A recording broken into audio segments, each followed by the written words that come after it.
Hindi lahat sa atin ay maswerteng ipinanganak sa isang pamilya na may pera.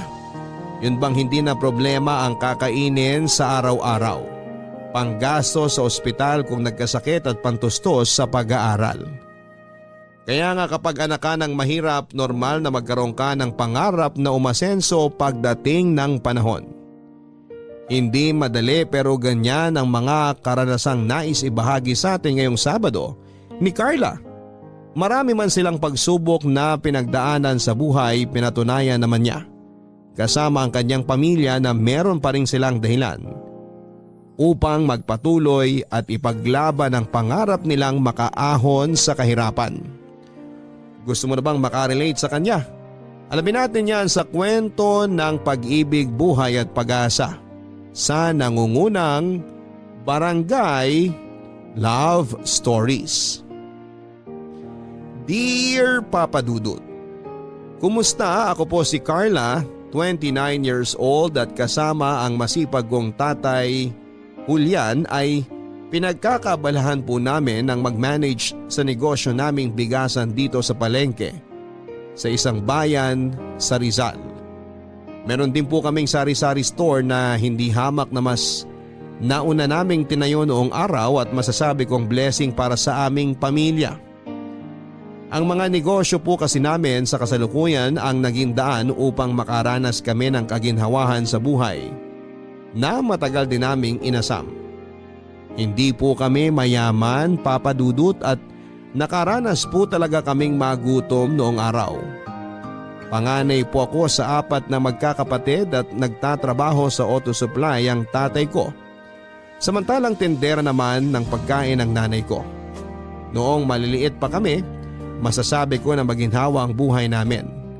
Nang lumaki na kami, mas nadagdagan po ang mga pinagkakagastosan namin sa bahay. At dahil sa tig-iisang taon lamang po ang pagitan naming magkakapatid, nagsabay-sabay po talaga ang gastusin ng mga magulang namin, lalo na noong nag-aral na kami. Kaya nga bata pa lamang ako, Papa Dudut, ay inobligan na po ako ng nanay ko na sumama sa kanya sa pagtitinda. Sa edad ko noong 10 taong gulang ay naranasan ko ng gumising ng madaling araw para maghango ng mga tanim naming talbos ng kamote na ibinebenta namin sa palengke. Naranasan ko ring mabilad sa araw at maulanan habang naglalako. At kahit na may pagkamahiyain ako ay nagagawa kong kapalan ang mukha ko para makabenta. Kapag hindi naman po kami nagtitinda, ako po ang nakatoka para alagaan ang mga nakababata kong kapatid. Kaya nga masasabi ko na maaga akong na-expose sa realidad ng buhay namin. Mulat po ako sa kahirapan at alam ko rin po ang pakiramdam noon.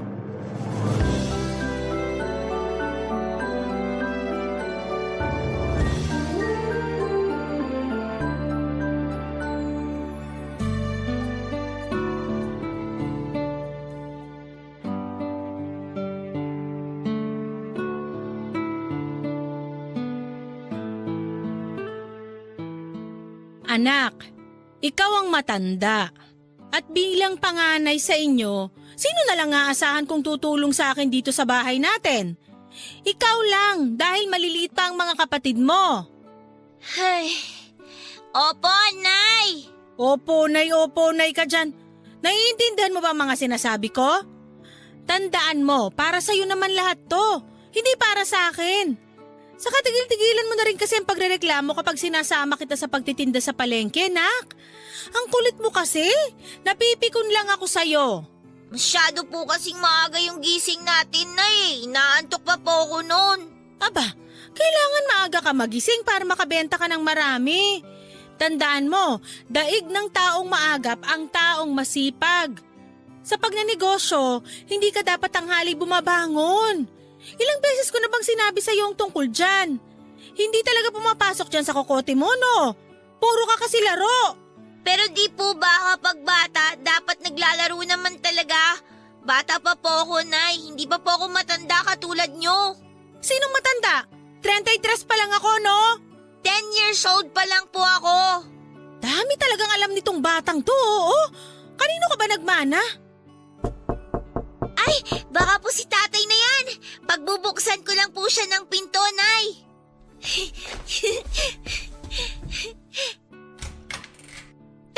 Oh, Mano po? kawaan ka ng Diyos, nak. Akin na po yung bag nyo. Tapos maupo na po muna kayo kasi mukhang napagod po kayo sa trabaho eh. Salamat, Carla. Oo, medyo nangangalay nga ang binti ko kakatayo kanina. Dami kasi naming customer. Hindi ako magkanda o gaga. Ay, namiss ng puwet ko ang upuan. Mukha nga po, Tay. Sarap ng upo nyo eh. Nagmana talaga sa'yo yung panganay mo, Julian. Tuwing may sinasabi ako, may sagot din siya. Oh, totoo bang sinabi ng nanay mo, nak? Sinasagot mo na naman ba siya? Si nanay po kasi, ang dami-dami na namang sinasabi. Ako pa itong maraming sinasabi, ha? Naku, tatamaan ka na talaga sa aking bata ka. Tay, si nanay oh. Ano ba kasing problema? Bakit nagagalit na naman sa'yo ang nanay mo? Hindi ako nagagalit sa kanya. Pinangangaralan ko lang yung anak mo tungkol sa responsibilidad niya bilang panganay, Julian. Nasasanay kasi. Kung makapaglaro dun sa labas, parang wala siyang mga kapatid na dapat alagaan. Tapos panay pa rin ang pagrereklamo kapag sinasama ko sa pagtitinda sa palengke. Wala na talaga ako mapaglugaran sa bata na yan. Nakakakonsumi. Parang gusto ko na lang ibalik sa tiyan ko. Carla, nak, hindi mo dapat sinasagot ang nanay mo kapag pinagsasabihan ka niya. Alam mo masama yun, hindi ba? Opo, kaya lang ang kulit-kulit po kasi ni nanay eh. Hindi ko naman po nakakalimutang bantayan yung mga kapatid ko. Pero palagi ko na lang po bang gagawin yun? Paano kapag napagod ako? Hindi po ba ako pwede magpahinga? Tapos kapag sinasama naman ako ni nanay sa pagtitinda, madaling araw po kami umaalis. Inaantok pa po ako noon. Gusto ko pa pong matulog ng mahaba. Sinasabi ko nga sa kanya na walang mararating ang mga tao na tanghali nang nagigising. Paano na siya niya naasenso sa buhay? Sige nga, Carla. Gusto mo bang matulad sa tatay mo na namamasukan lang? Oh, ba't bigla napunta sa akin? Ginagawa ko lang namang halimbawa yung trabaho mo, Julian, para mas maintindihan ng anak mo. Ang akin, kapag kasi nagkaroon ka ng sariling negosyo, ikaw ang amo. Hindi mo kailangan mamasukan. Kaya nga gusto ko habang bata pa yung si Carla, matuto na siyang dumiskarte sa buhay para naman umunlad siya pagdating ng araw.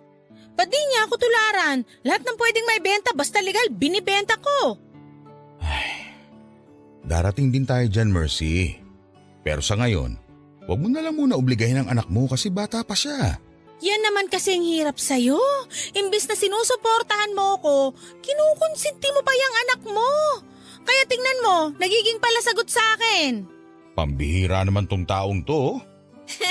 Sabi sa'yo, Tay, grabe manyer mo si nanay. Tapos paulit-ulit pa. Oo nga, kung pwede ko lang sagutin. Kaso pag ginawa ko yun, hahaba pang diskusyon namin. At anong pinag-uusapan niyo mag-ama dyan? Baka gusto niyong pag-untugin ko kayo.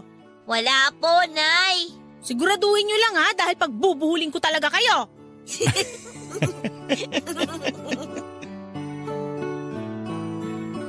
Papadudot istrikta po si Nanay Mercy pero hindi naman po siya masamang ina dahil mahal na mahal niya po kami. Tubong Cebu siya at lumuwas lamang sa Maynila pagka-graduate ng high school para magtrabaho. Sa Maynila na rin po sila nagkakilala ng tatay Julian ko na galing naman ng Davao.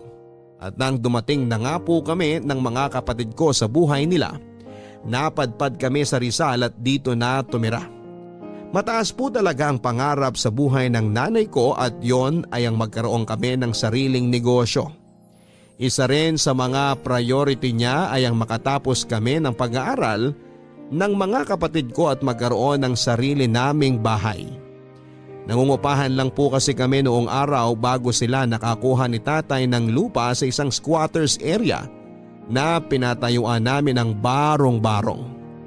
Palagi po sa aking sinasabi ng nanay ko na aasenso lamang ang isang tao kapag marunong siyang magnegosyo. Kaya nga bilib po talaga ako sa kanya dahil napakarami na niyang naitinda na tulad ng mga lutong ulam, karne ng baboy, gulay, isda at mga damit. Basta legal yan, papadudot, hindi po inaatrasan ng nanay ko. Kaya lang halos lahat po yun ay panandalian lamang dahil inuutang lang niya ang puhunan. Lugi pa dahil sa pagbabayad lang sa mga inuutangan niya napupunta ang tubo. Pero sa kabila ng lahat ay hindi marunong sumuko ang nanay ko.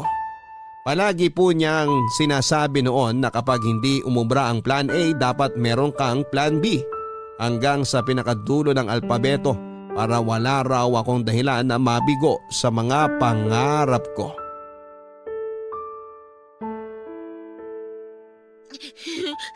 Anong iniiyak-iyak mo dyan? Pinapapasok lang kita, di ba?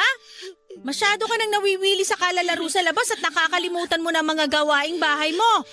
Hindi mo na nga ako tinutulungan sa pagbabalat ng saging para sa lulutuin kong bananak yun na paninda natin. Tapos, ang hirap mo pang utusan kapag tinatawag ka? Ano ba naman yan, Carla? Hindi ka na ba talaga maaasahan? Gusto mo pa talaga yung nasasaktan ka bago mo ako sundin eh. Ngayon na nga lang po ako lumabas nagagalit pa kayo. Abay, sinong di magagalit? Sige nga. Ang iingay ng mga kapatid mo, hindi ko masaway dahil abala ako sa mga paninda natin. Ikaw na lang tong inaasahan kong tutulong sa akin tapos ikaw din tong konsumisyon? Ano ba naman yan? Nakakaintindi ka naman, di ba? Bakit kailangan ko pang ulit-ulitin ang pagpapaalala sa'yo? Kailan ka ba talaga matututo? Kapag wala na ako? Siguro nga po dapat mawala na lang kayo para wala na nag-uutos at nagagalit sa akin. Anong sinabi mo? Bastos ka! Napakadumi ng bibig mong bata ka? Saan mo natutunan na pagsagot-sagot ng ganyan? Ha? Oh, ano nangyayari dito? Mahal, ba't umiiyak ang anak natin?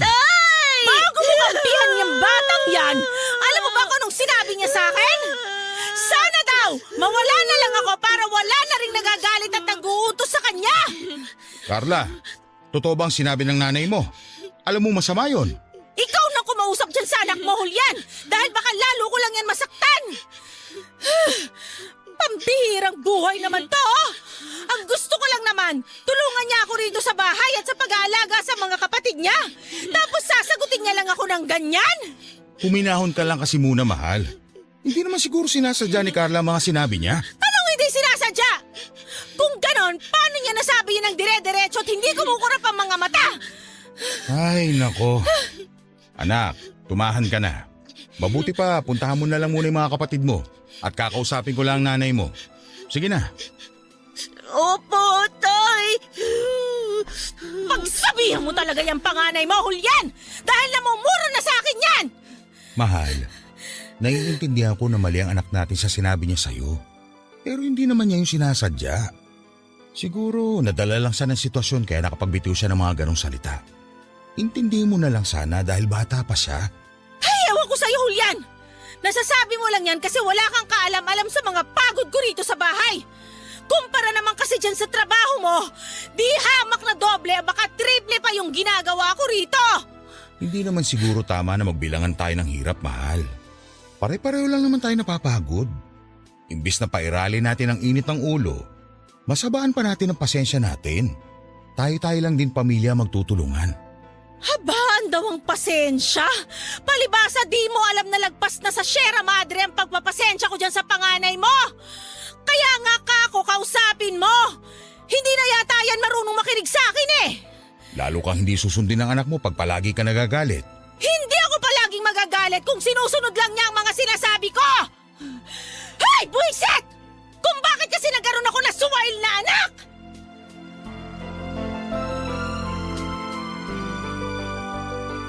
Hindi naman po talaga ako mabait na bata noon, Papa Dudut. Aminado ako na may pagkaswail din ako at palasagot. Kaya nga madalas ay nagiinit ang ulo sa akin ng nanay ko at napapalo niya ako. Siyempre dahil bata pa ako noon ay priority ko ang paglalaro kasama ang mga kapatid ko at hindi ang mga gawaing bahay o pagsama sa mga lakad sa tuwing nagtitinda siya. Kapag napapalo o napapagalitan niya ako ay nagtatampo po talaga ako ng husto, Papa Dudut. Naisip ko pa nga noon na ang unfair dahil bakit ko kailangang maranasan ang mga responsibilidad na yon sa buhay. Samantalang dapat ay nag-relax ako at naglalaro kagaya ng mga kapatid ko. Minsan ko na rin pong naitanong sa sarili ko noon na bakit kailangan kong maobligang magtrabaho samantalang maliit pa lamang ako. Sa isip ko ay hindi ba matatanda ang mga naghahanap buhay sa pamilya? Kaya hindi niyo po ako masisisi kung magtanim ako ng tampo at sama ng loob sa nanay ko. Para sa akin ay pinipwersa niya akong matutunan ng mga bagay na hindi ko pa naman dapat ginagawa noong bata ako. Kaya po hiniling ko na sana ay mawala na lamang si nanay para wala na ring naguutos o nagagalit sa akin, lalo na kapag nakagagawa ako ng mali.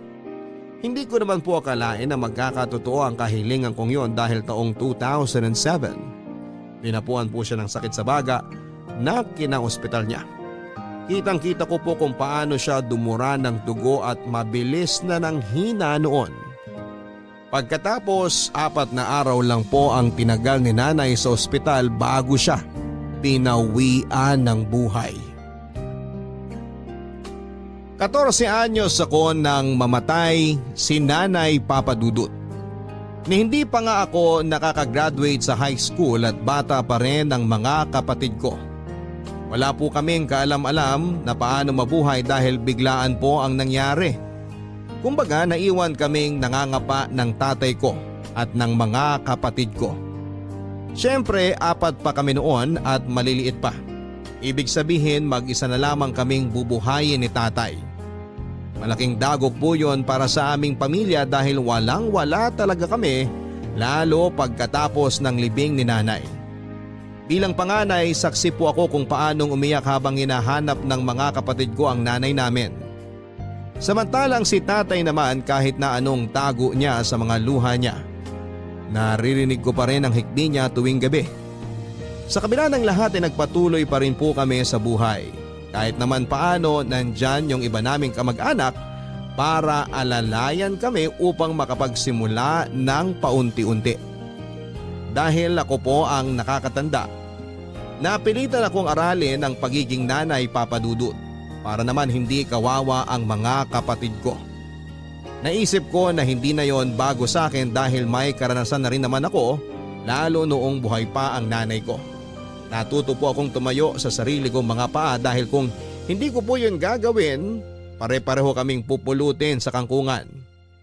Nang mga panahon na yun ay tuluyan na rin pong sinolo ni tatay ang pagtatrabaho para mabuhay kami at mapag-aral. Laking pasalamat ko na lang po talaga sa Diyos dahil hindi niya po kami noon inabandona at pinagmalupitan katulad ng ibang bata lalo kapag nawawala ang isa sa mga magulang nila. Kaya nga mas naging ambisyosa pa ako Papa Dudut na masuklian ang pagsasakripisyo ni tatay para sa amin pagdating ng araw. Pero syempre hindi po naging madali ang pinagdaanan namin ng mga panahon na yon. Lalo nang sumapit ang trahedya na dala ng Bagyong Ondoy taong 2009. Hindi po matibay ang bahay namin, sa katunayan ay gawa lamang yon sa plywood, kalawangang yero at pinagtagpi-tagping lona. Literal po na pinatungan lang namin ng mga lumang gulong ang bubungan para hindi liparin ng malakas na hangin. Pero dahil sadyang mas malakas po ang maraming ulan na dala ng bagyo ay mabilis na tumaas ang tubig sa lugar namin, dahilan para umabot na yon sa mga kabahayan.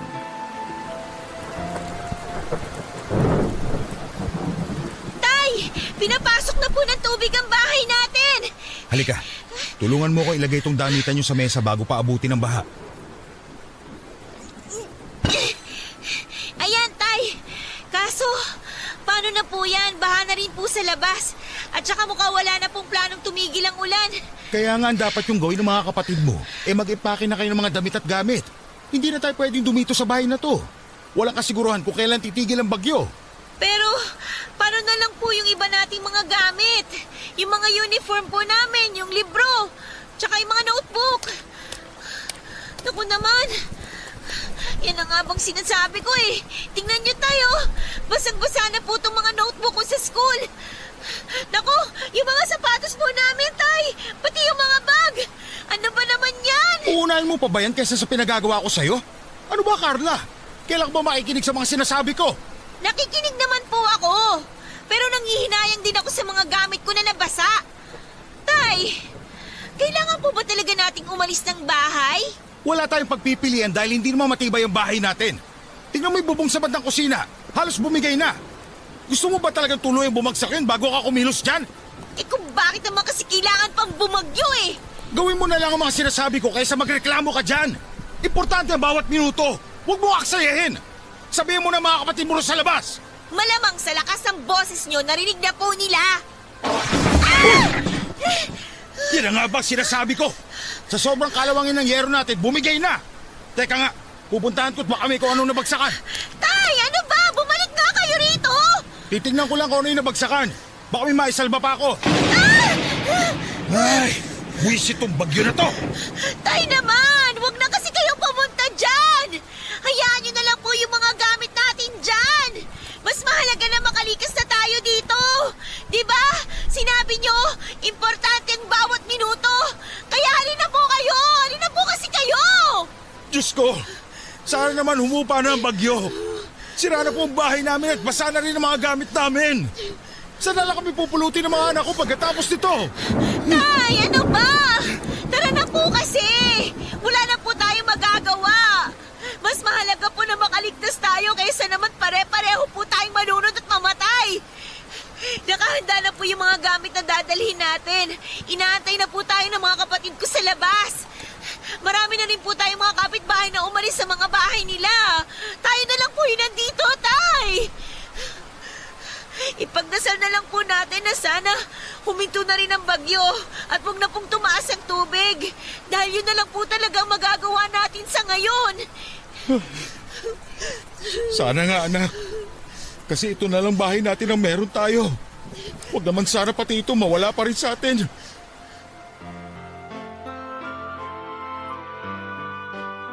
Napilitan kaming lumikas at mabuti na lang po dahil ang bilis na naglagpas tao ang baha doon sa amin. Pansamantalang nanirahan sa evacuation center at hindi po namin nakasama ng matagal si tatay doon, Papa Dudut. Dahil pagkalipas ng ilang linggo, buwaba ng kaunti ang tubig baha at nagdesisyon siyang umuwi sa bahay namin para tingnan kung may maisasalba siyang gamit. Tapos nagkasundo po kami na sa bahay na lang muna siya upang mag-ayos doon ng mga nasira at magbantay ng ilang pa naming gamit habang ako naman ang nakatokang tumingin sa mga kapatid ko sa evacuation center. Umuwi po ako noon sa bahay namin para dalhan ng pagkain si tatay, lalo kapag may nakuha kaming ayuda mula sa gobyerno at mga pribadong grupo. Papadudot, isa po yun sa mga pinaka hindi ko makakalimutang alaala ng kabataan ko dahil naranasan ko pong maging desperado para lamang makakuha ako ng ipanlalaman ng tiyan namin. Nandyan yung kaliwat kanan ang mga pila ng relief goods na pinupuntahan para lamang makarami ng bigas, noodles at dilata. Wala po kaming kapera-pera noon at araw-araw naming iniisip kung paano kami makakakain. Doon po namin naranasan na magutom at mauhaw, Papadudot. Lalo pat walang katiyakan ang bawat sandali sa buhay namin ng mga panahon na yon. Tay, tingnan nyo, ang dami ko nakuhang delata. Bigas tsaka noodles. Madami po kasi akong pinuntahan at pinilahan kanina kaya sobra-sobra po itong dala ko. Masyado naman marami tong inuwi mo sa akin. Baka naman wala na kayo makain doon, ha? Huwag po kayong mag-alala, meron po. Tsaka hindi po ba kayo nakikinig? Nakarami po ako ngayong araw. Ang dami ko pong pinilahan, Tay. Pero anak, hindi pa rin magandang gawain yan. Dahil paano na lang yung ibang nangangailangan din? Alalahanin mo, hindi lang tayo ang nasalanta. Hindi magandang gawain naman lamang ng kapwa. Alam ko naman po yun. Pero sa panahon ngayon, mas uunahin ko pa po ba silang isipin? Tsaka hindi po panlalamang ang tawag doon. Diskarte, Tay. Ay, nako, may iba nga dyan, sobra-sobra pang nakukuha, pero mukhang hindi naman sila nakukonsensya. At tsaka, ngayon ko pa po ba talaga iisipin yon? Samantalang apektado rin tayo? Ayoko naman na kapag humingi ng makakain ng mga kapatid ko, wala akong maibigay. Pasensya ka na, anak, ha? Kasi nararanasan niyo ang mga pagsubok na to. Pasensya ka na rin dahil mahirap lang tayo. at walang pera ang tatay nyo. Pero sana, kahit na ganito nangyayari sa atin, wag na wag ka pa rin sumuko. Naniniwala naman ako na hindi tayo bibigyan ng pagsubok ng Diyos na hindi natin kayang lagpasan. Ay, sa totoo lang, Tay, gabi-gabi ko pong tinatanong ng Diyos kung bakit kailangan pa niya tayong bigyan ng ganitong klaseng pagsubok sa buhay. Hindi na po ba siya naawa sa atin? Hindi naman tayo mayaman ah. Hindi naman malaki at hindi matibay ang bahay natin. Pero hinayaan pa rin niya na sirain ito ng bagyo.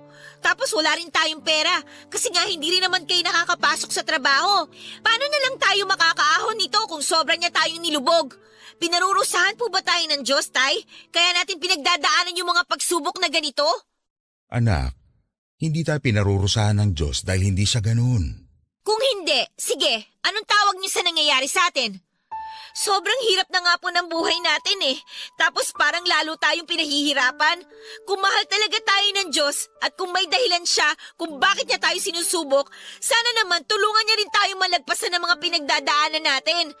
Kasi Tay, nakakapagod na po talaga sa totoo lang eh. Ang totoo niyan, ilang gabi na rin po akong hindi makatulog ng maayos dun sa evacuation center dahil mainit tsaka maingay. Mayat maya may mga bata nag-iiyakan. Tapos hindi rin naman masaway ng mga magulang nila. Malamok din po doon. Kaya nga lagi kong pinagsasabihan yung mga kapatid ko na magsuot ng mahahabang damit pang proteksyon. Tsaka Tay, alam niyo ba, ang hirap-hirap din po ng tubig doon. Hindi ko na nga matandaan kung kailan ako huling naligo eh. Tapos pila-pila pa sa CR. Yung bang tipong puputok na yung pantog ko, hindi pa rin ako nakakaihi. Kung lalaki nga lang siguro ako, Tay, baka umihi na ako sa ilalim ng puno. Kaso nga hindi, kaya doble pa sakit. Kung may pagpipilian lang po talaga kami, babalik na lang kami dito sa bahay natin. Gustuin ko man na pabalikin kayo rito sa atin. Alam mo hindi pa pwede. Sinaga ko na nga lang na gumawa ng tungtungang sahig. Para naman kahit papano may mahigaan ako. At mataas pa rin ang tubig dito sa atin. Bahain kasi talaga ang lugar na to eh. Ang magagawa na lang natin, maghintay kung kailan bababa ang tubig para makauwi na rin kayo rito ng mga kapatid mo. Pero anak, habang hindi pa nangyayari yun, kailangan pa nating dagdagan ng pagtitiis. Alam niyo, Tay, bilib po talaga ako sa fighting spirit niyo. Kumbaga, nagagawa niyo pa rin po maging positive sa kabila ng mga pangit na sitwasyon. Yun bang tipong hindi kayo nawawalan ng pag-asa na darating din ang mabuting bagay sa buhay natin? Alam mo kasi anak, sa dami ng hirap na napagdaanan ko at napagtagumpayan sa buhay na to, nakabisado ko na yata ang dapat isipin at gawin. Oo, normal na panghinaan tayo ng loob. Kasi tao lang naman tayo. Hindi sa lahat ng oras matatag tayo. Pero alam mo ba kung ano mga natutunan ko kapag sinusubok tayo? Ano po? Na lumilipas din ang mga bagay-bagay. Ibig sabihin, hindi tumitigil ang ikot ng mundo kahit na dumaan tayo sa mga mabibigat na pagsubok sa buhay. Hindi naman palaging ganito ang sitwasyon natin, anak. At matibay ang paniniwala ko na magiging maayos din ang lahat. Uhupa ang baha. Makakabalik kayo rito sa bahay natin at magsasama-sama tayo. Kung kailangan natin magsimula sa wala para magkaroon, gawin natin. Hindi tayo pwedeng sumuko ng hindi lumalaban.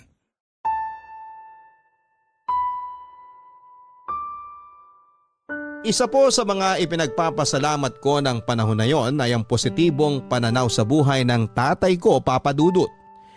Na kahit mahirap ay maraming pagsubok at wala kaming kaidea-idea sa hinaharap ay palagi pa rin po siyang umaasa na merong mabuting mangyayari. Siguro'y katangian na talaga natin na mga Pilipino yon. Nasa dugo na natin na maging matapang at matatag lalo kapag pinapadapa tayo ng mga pagsubok sa buhay. At tama naman po si tatay dahil hindi nagtagal ay tuluyan na rin pong humupa ang baha sa lugar namin at nakabalik na rin po kami sa bahay. Unti-unti ay inumpisahan po naming muli ang buhay at nagpatuloy sa kabila ng mga karanasan namin. Muli pong nakapagtrabaho si tatay at nagbalik eskwela naman po kaming magkakapatid. Lumipas nga ang ilang taon, nakagraduate na po ako ng high school, Papa Dudut. Si tatay na lang po ang umattend ng graduation ko dahil wala na po si nanay. Natatandaan ko nga po kung paano siya sobrang naging proud sa akin dahil nakapagtapos ako. Pero hindi niya alam na pareho kami ng nararamdaman. Proud din ako sa kanya dahil kinaya po niyang suportahan ang pag-aaral ko sa kabila ng hirap na pinagdaraanan namin. Doon ko po naisip na magtrabaho na lamang muna at tumulong sa mga gastusin namin sa bahay imbes na tumuloy sa college dahil may mga kapatid pa rin po ako nag-aaral, Papa Dudut. Isang taon din po akong huminto para magserbedora sa isang kantin sa Cubao. Kumikita po ako noon ng 200 kada araw na siya namang iniipon ko at ibinibigay kay tatay kapag umuuwi ako sa amin. Bukod doon ay nagtrabaho rin po ako bilang pump attendant sa isang gasoline station ng ilang buwan. Taong 2011 ay nagdesisyon po si tatay na pag-aralin na ako sa kolehiyo. At kahit naiisipin na naman niya ang pang-tuition ko ay naging desidido po siya na matupad ang pangako niya kay nanay na pagtapusin kami ng pag-aaral.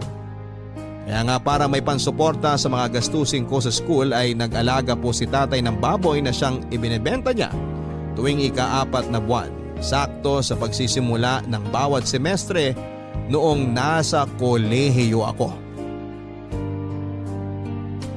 Noong araw ay hindi pa naman po ipinagbabawal ang backyard piggery kaya hindi naman isyo ang pag-aalaga namin ng 1 hanggang 2 baboy, Papa Dudut. Bukod doon ay palagi namang pinapanatili ni tatay na malinis ang babuyan namin upang walang magreklamo sa baho na maaaring manggaling sa babuyan namin. Pagdating naman po sa kinakain ng mga alaga namin, bukod sa feeds na hindi namin kayang ibigay araw-araw kasi mahal, hinahaluan namin yon ng kaning baboy.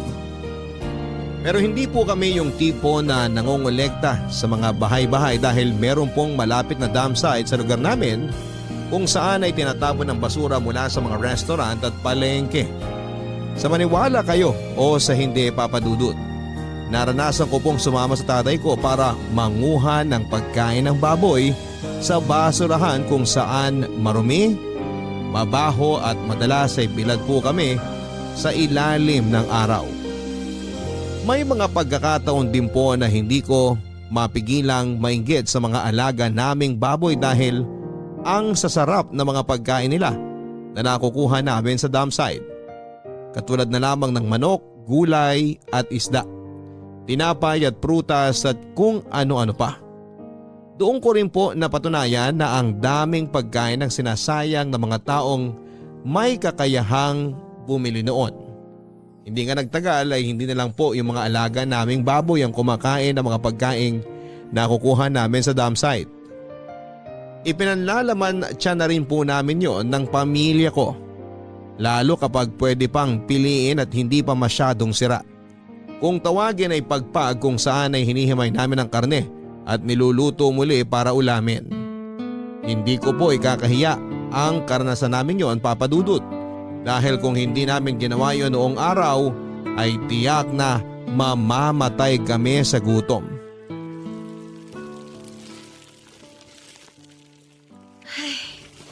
Ayan, malinis pa tong tinapay na to. Pwede pa. Hindi pa naman amoy amag. Naku, siguradong konting init lang to tapos bubudburan ko na lang ng asukal, sasarap na to. Carla, anak! Ay, pating! Oh, ano ba yung ginagawa mo? Nagulat naman ako sa inyo, Tay. Kanina mo pa kasi hinahalong ka tiyan sa ako. Ano bang gagawin mo dyan sa hawak mong tinapay? Kumain na naman yung mga alaga nating baboy, hindi ba? Sa lagay, Tay, sila lang bang may karapatang kumain? Siyempre tayo rin po, no? Nakikita niyo po ba to? Malinis pa ang mga to, Tay. Ito po yung tinapay ng mga pizza na wala ng sauce kaya pwedeng-pwede pa po nating kainin. Inamoy ko na po to. Di naman po amoy amag. Tapos napagpagan ko na rin po tsaka napilian. Pero para makasigurado po tayo na patay ang 99.9% ng germs, iinitin ko po to dun sa kawali. Alam mo ikaw, nakakatawa ka talaga kahit kailan. Seryoso po ako, Tay. Plano ko rin pong budburan ng asukal para magkalasa naman kasi sa tingin ko po. Parang matabang na mga to eh. Ang tanong, meron po ba tayong asukal? Ang alam ko, may asukal na stick pa doon sa lagayan. Yung tigdudos. Ayun, sakto! Sigurado matutuwa ang mga kapatid ko nito dahil may almusal sila. Kahapon nakasimangot yung mga yun kasi nagkape lang sila eh. Partida ha, wala pang kalasa-lasa yung kinanaw nila dahil naubos na yung binili nating tingi sa tindahan. Pasensya na kayo, nak, ha? Pasensya naman po saan, Tay. Kasi sumasala tayo sa pagkain. Nararanasan yung magutom. Siguro kung may extra lang sana tayong pera, makakabili tayo ng sobra-sobra sa kailangan natin. At hindi nyo rin kailangan kumain ng mga napupulot lang natin sa tambakan. Naku, Tay, sa maniwala kayo sa hindi, ayos lang naman po sa amin na kumain ng pagpag. Oo nga, mukhang delikado tsaka pwedeng pagmulan ng sakit. Pero kapag ganito nagipit tayo at wala tayong pera para bumili ng malinis na pagkain, kailangan po talaga nating magtiis. Tsaka, masarap naman po itong mga nakukuha natin sa tambakan eh. Kala lang ng iba marumi kasi dun nga galing. Pero hindi naman po ito hinahalo sa mga basura na nakokolekta sa mga bahay-bahay. Nakahiwalay naman po ito, di ba? Ibig sabihin, meant to be po talaga na ipanlaman tiyan. Salamat, anak. Dahil naiintindihan yung magkakapatid ang hirap ng buhay natin. Dalangin ko na lang na sana maging ligtas sa anumang uri ng sakit ang mga pagkain na yan. Kung tutuusin, biyaya pa rin yan mula sa Diyos at dapat pa rin nating ipagpasalamat. Tama po kayo. Kapag po dumating yung araw na may kakayahan na po tayong bumili ng malinis na pagkain, hinding-hindi ko pa rin po makakalimutan ang lasa ng pagpag. At hindi ko rin po ikakahiya na sabihing naranasan natin kumain ito para may panlaman tiyan. Sana nga dumating yung araw na yon. Yun bang hindi na natin po problemahin kung saan tayo kukuha na makakain. Kaya nga po nag-aaral ako mabuti para kapag nakapagtapos na ako, magkakaroon ako ng disenteng trabaho nang sa ganon kumita rin ako ng maraming pera. Magdilang anghel ka, anak. Siyempre naman po, Tay. Pero sa ngayon, tama na po muna ang kwentuhan dahil medyo kumakalam na po yung tiyan ko eh. Kayo po ba, nag-almusal na po ba kayo? Yun nga eh, hindi pa. Kung ganun, tara na po. Iinitin ko lang po itong mga tinapay tapos sabay na po natin kainin. Tirahan na lang po natin yung mga kapatid ko kasi baka po umiyak.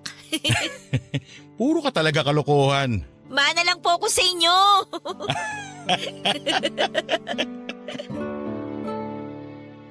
Nang mga panahon na yon ay hindi na kayang pagsabayin ni tatay ang pagtatrabaho niya sa auto supply shop at pag-aalaga ng baboy. Madalas na siyang napapagod at nagkakasakit kaya naisip niyang mag-resign na lamang upang matutukan ang munti naming kabuhayan.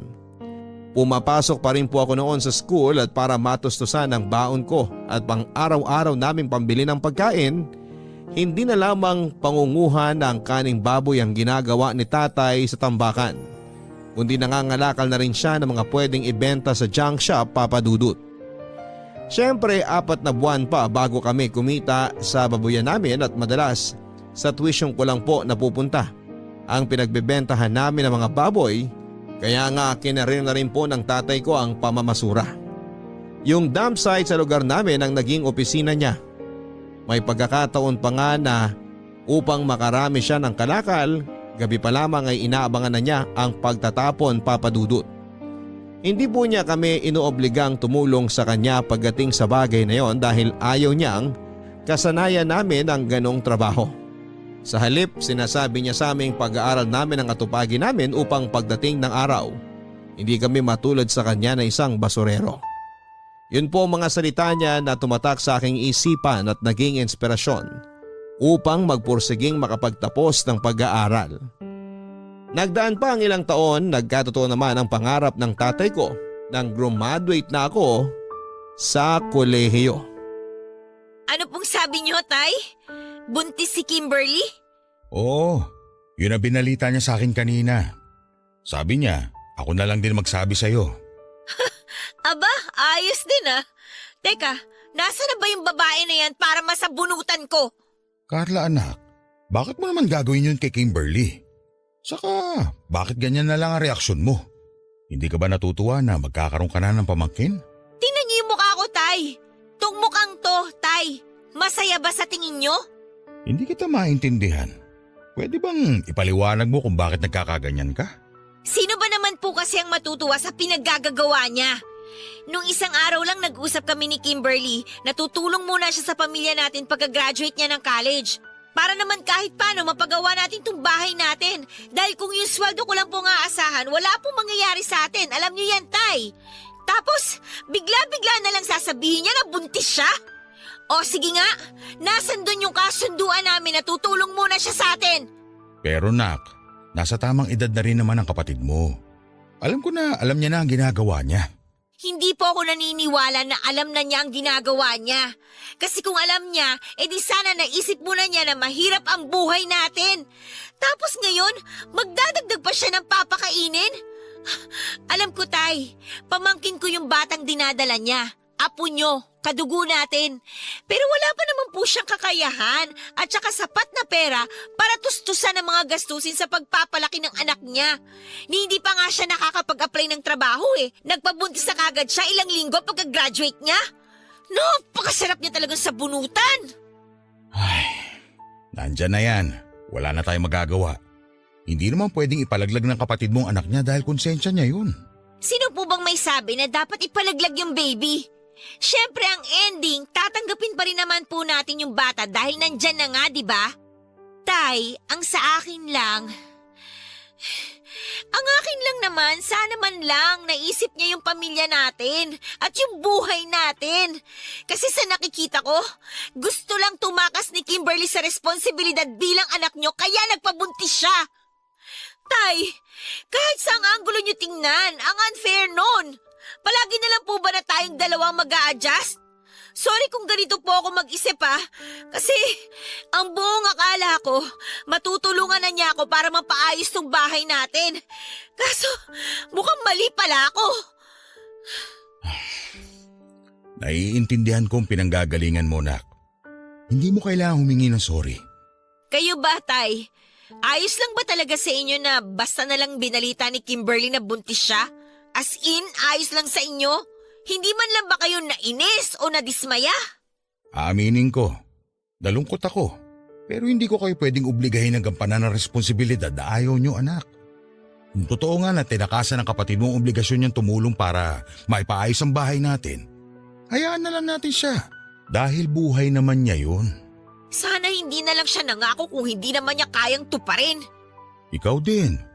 Kung napapagod ka na, wala namang kaso kung hindi natin maipaayos ang bahay. Alam ko marami ka na rin sinakripisyo para sa pamilya natin. Kung gusto mong bitawan ang responsibilidad para mapagtuunan mo ang sarili mo, gawin mo, nak. Ayokong obligahin ka sa mga bagay na hindi mo na gusto. Choice ko na po to, Tay. Ibig sabihin, ginusto ko to. Ang kailangan ko lang, tulong mula sa mga kapatid ko. Dahil kung ako lang, kung tayo lang, hindi po natin kaya. Tsaka gano'n naman ang pamilya, di ba? Nagtutulungan, walang iwanan. May mga bagay sa buhay na nangyayari na lang basta-basta, pero hindi ibig sabihin wala yung dahilan. Anak, pwede nating isipin na parte lang to ng mga plano ng Diyos sa atin. Palagi na lang po bang plano niya? Paano naman po yung mga plano natin? May mga pagkakataon na higit na mas mabuti ang Kanya kesa sa atin. Palagi mo yung tatandaan. Hindi man natin maintindihan ang mga plano niya sa ngayon, naniniwala naman akong hindi niya ibibigay kung hindi sa atin ukol. Ipagpasa Diyos na lang natin ang lahat sa ngayon para mapanatag ang kalooban natin.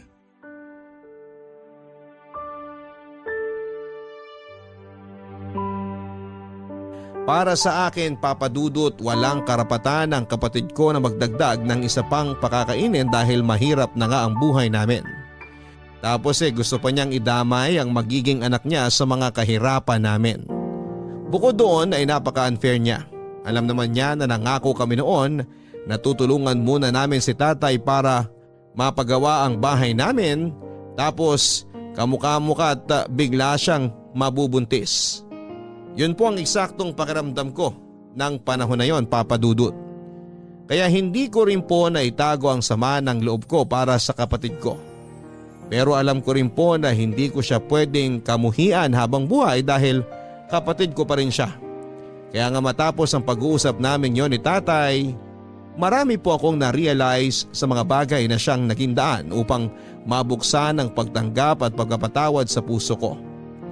Oo, naggalit ako sa kapatid ko pero hindi nagtagal. Nagkabati rin po kami, Papa Dudut. 24 years old po ako noon at 2 taon na rin simula nang makagraduate sa college, Papa Dudut. Yung unang taon ko ay ginugol ko sa pagiging volunteer sa isang non-government organization habang rumaraket sa mga project-based na trabaho. Naghintay din po kasi ako noon ng response mula sa mga kumpanyang inaplayan ko na may kinalaman sa kursong tinapos ko. Pero bigo pong dumating ang mga oportunidad kaya napilitan akong pumasok sa corporate world. Akala ko kapag nagtatrabaho ka sa opisinang di-aircon at nagsusuot ka ng office attire, magiging asensado na rin ang buhay ko. Pero depende pala yon sa posisyon. At dahil nagkataon na malayo nga sa pinag-aralan ko ang naging trabaho ko, para po akong na back to zero.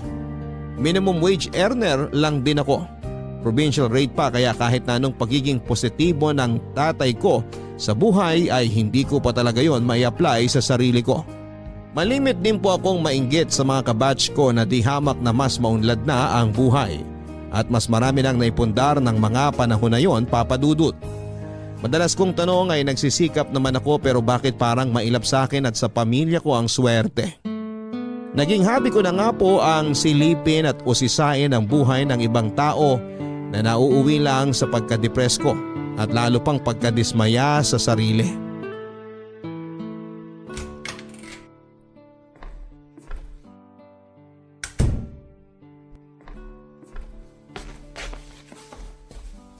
Mano po, Tay? Kaawaan ka ng Diyos, nak. Ay, Tay. Sumweldo na po pala ako pero baka po kulangin ang maibibigay ko kasi hindi ko na naman na kumpleto yung cut-off eh. Yun po kasi yung nagkasakit ako tsaka umabsent ako ng ilang araw. Pasensya na po kayo ah. Wala namang kaso yun. Hindi mo naman kontrolado ang sitwasyon. Kung hindi lang po sana ako nagkasakit, di hindi rin ako absent. Buwisit talaga tong katawan na to kung kailan dapat maging malakas tsaka manghihina. Anak, ano ba yung pinagsasabi mo? Bakit ganyan mo na lang sisihin ang sarili mo? Ano po magagawa ko kung pakiramdam ko kulang na kulang pa rin ang lahat ng effort ko? Nakakainis naman po kasi eh. Kung sana naging mas matalino lang ako o kaya naging mas maganda, baka may narating na ako sa buhay. Kaso hindi. Ganito lang ako, sakto lang. Hindi malas pero mas lalong hindi rin swerte. Alam nyo, mabuti pa yung mga classmate ko nung college. Mga asensado na sa buhay ngayon. Yung iba nga nakakabili na ng bahay tsaka lupa. May kotse na tsaka pa-travel-travel na lang.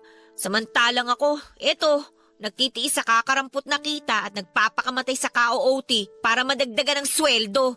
Wala rin akong ipon. Hindi pa rin matapos-tapos ang pagpapagawa ng bahay. Bubong pa lang, kulang na kulang pa. Ano ba namang klaseng buhay to? Siguro ito na nga yung karma ko kasi naging masamang bata ako nung araw eh. 'Di ba? Hiniling ko na sana mawala na si nanay. Tapos nangyari nga. Tay, pakiramdam ko akong pumatay sa kanya eh. Alam mong hindi totoo yan. Walang gabi simula nung mamatay si nanay na hindi sumagi sa isip ko na kasalanan ko ang lahat, Tay. Hindi kasi ako nakikinig sa kanya tapos sinasagot-sagot ko pa siya. Kaya ngayon, eto, pinarurusahan na ako ng Diyos dahil naging masamang anak ako sa inyo ni nanay noon. Hindi totoo yan. At hindi rin ako naniniwala na pinarurusahan ka ng Diyos.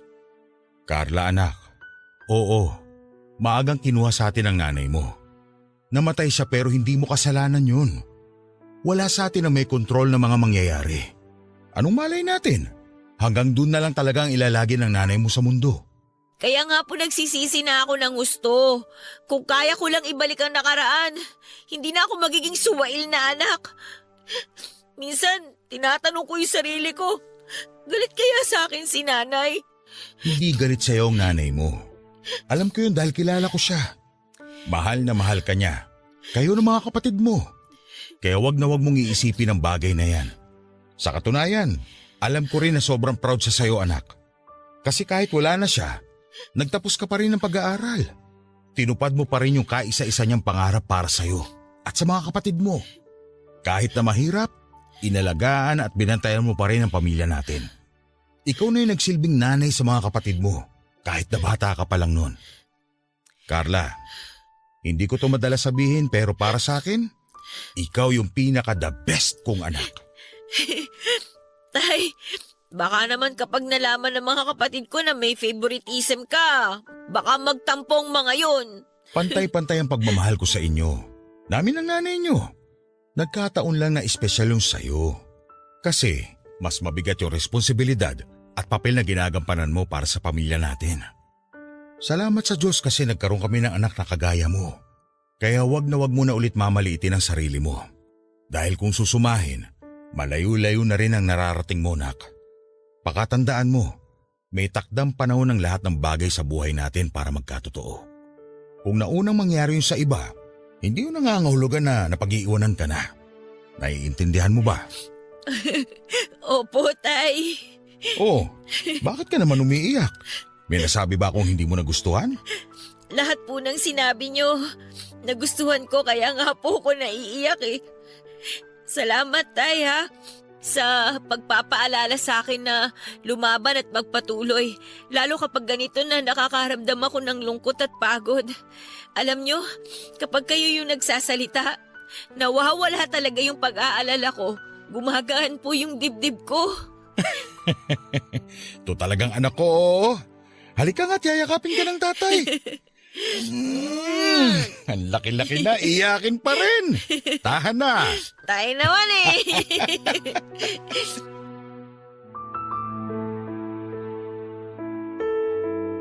Mahirap po talagang pagtuunan ng sarili nating progreso kapag abala tayong subaybayan ng buhay ng ibang tao. Yun po ang ipinarealize sa akin ng tatay ko, Papa Dudut. Wala na rin pong saysay at hindi talaga ako makakausad kung patuloy ko pa rin pong sisisihin ang sarili ko sa mga bagay na nangyari na. Totoo po na hindi natin kontrolado ang mga pagsubok na ibinabato sa atin ng buhay. Pero wala rin po tayong hindi kakayanin basta kasama natin ang Diyos. Kaya nga kahit mahirap, malubak ang daanan, masalimuot at mabagal, gumigising po ako sa araw-araw dala-dala ang matibay na paniniwala na darating ang takdang panahon na magbubunga rin ang lahat ng sakripisyo namin.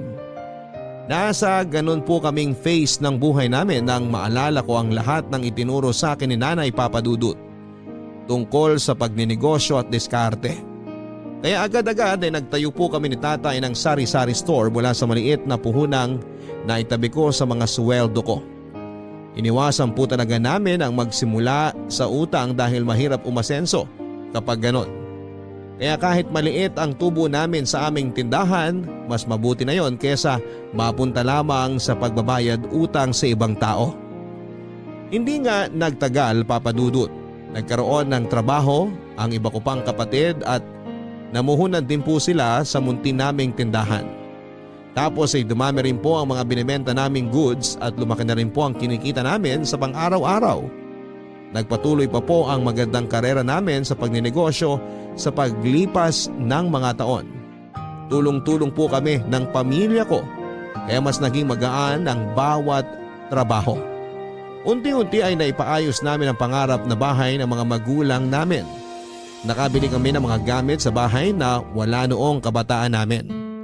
Bukod doon ay hindi na rin po kami sumasala sa pagkain at panatag na kami dahil may pera na kaming madudukot sa panahon ng pangangailangan.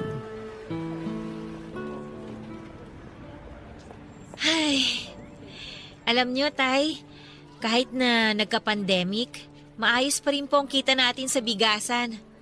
Oo nga, hindi masyado malaki katulad nung dati, tsaka madalas balik puhunan lang. Pero kumikita pa rin kahit paano. Patunay lang yan na hindi pa rin tayo pinababayaan ng Diyos. Hayaan mo, nak. Naniniwala naman ako na pagagalingin niya ang mundo natin. Mawawala rin tong pandemya at babalik din ang lahat sa normal. Ako rin po, naniniwala na magkakatotoo ang mga sinabi ninyo. Kasi proven and tested na basta kayo nagsalita eh. Nagkakatotoo po talaga. Puro ka naman kalokohan. Uy, hindi po kalokohan ang tawag doon, Tay, ha? Kumpiyansa. Pero alam nyo, dapat naman po talaga tayo magpasalamat sa Diyos, Tay, eh. Kasi bukod sa palagi tayong ligtas sa mga sakit, lalo na po kayo, malaki po talaga yung naitulong niya para matupad po yung mga pangarap natin sa buhay. Kasi tingnan nyo, naging successful yung mga negosyo natin, naipaayos na natin yung bahay, nakabili tayo ng mga gamit, tsaka nakakapag-secure na rin po tayo ng pera sa bangko na pwede nating dukutin kapag nangailangan tayo. Kung susumahin, malayo na po tayo dun sa dating tayo na mahirap, na isang kahig at isang tuka at nakaranas magutom. Tama kayo nung sabihin nyo na lahat ng bagay may tamang panahon. Madalas, naiinip tayo kasi minamadali natin ang resulta ng mga sakripisyo natin sa buhay. Pero wala namang punla na itinanim na kagad tutubo sa mismong araw rin na yun. Lahat ng bagay sa mundong to dumaraan sa proseso. Nakikita ng Diyos sa mga sakripisyo natin sa buhay. Naririnig niya ang mga panalangin natin. Huwag lang tayong mainip dahil ibibigay niya pa rin ang inaasam ng puso natin sa tinaktang araw na dapat itong magkatotoo. Pero nak, dapat mo pa rin tandaan na maaari pa rin niyang bawiin ang lahat ng ibinigay niya sa atin kapag hindi natin ito pinahalagahan at hindi tayo marunong lumingon sa ating pinanggalingan. Kaya nga importante na kahit pakiramdam natin lumilipad na tayo, panatilihin pa rin nating nakatapak sa lupa ang mga paa natin. Alam ko po yun, Tay. Pero salamat pa rin po sa pagpapaalala. Bukod po sa taus-pusong pagpapasalamat, lagi ko rin pong pinapanalangin na sana bantayan niya ang puso ko para maging malinis at maging karapat-dapat. Dahil sino ba naman ako? Tao lang naman po ako na pwedeng magkasala at saka magkamali. At yung mga karanasan po na pinagdaanan natin sa buhay noon, hindi ko po yun makakalimutan, Tay. Sa katunayan, malaki nga po yung bahagi nun para mas mahubog pa ang pagkatao ko sa kasalukuyan. Kung noon, wala akong ibang alam gawin kundi questionin yung mga nangyayari, lalo na kapag hindi ito ayon sa plano ko. Pero ngayon, Tay, natutunan ko na pong magtiwala sa mga plano ng Diyos. Dahil sabi niyo nga, mas mabuti ang mga nais niya kaysa sa mga gusto natin. Kung maririnig lang na magiging anak mo ang kwento ng buhay natin, sigurado magiging proud sila sa'yo dahil kinaya mo. Teka, sandali. Maisingit lang ha. Kailan mo ba plano mag-asawa? Baka nakakalimutan mo. 55 anyos na ako, Carla. Wala pa rin ako nagiging apo sa'yo. 28 ka naman na. Nasa tamang edad na para lumagay sa tahimik. Tay, darating din po tayo dyan. Pero sa ngayon po, hindi ko pa po talaga priority ang bigyan kayo ng apo. Sorry po, no offense ha. Pero may apo na naman kayo kay Kimberly kaya ayos na po yun. Ewan ko sa'yo, dami mong alam. Mana lang po ako sa inyo.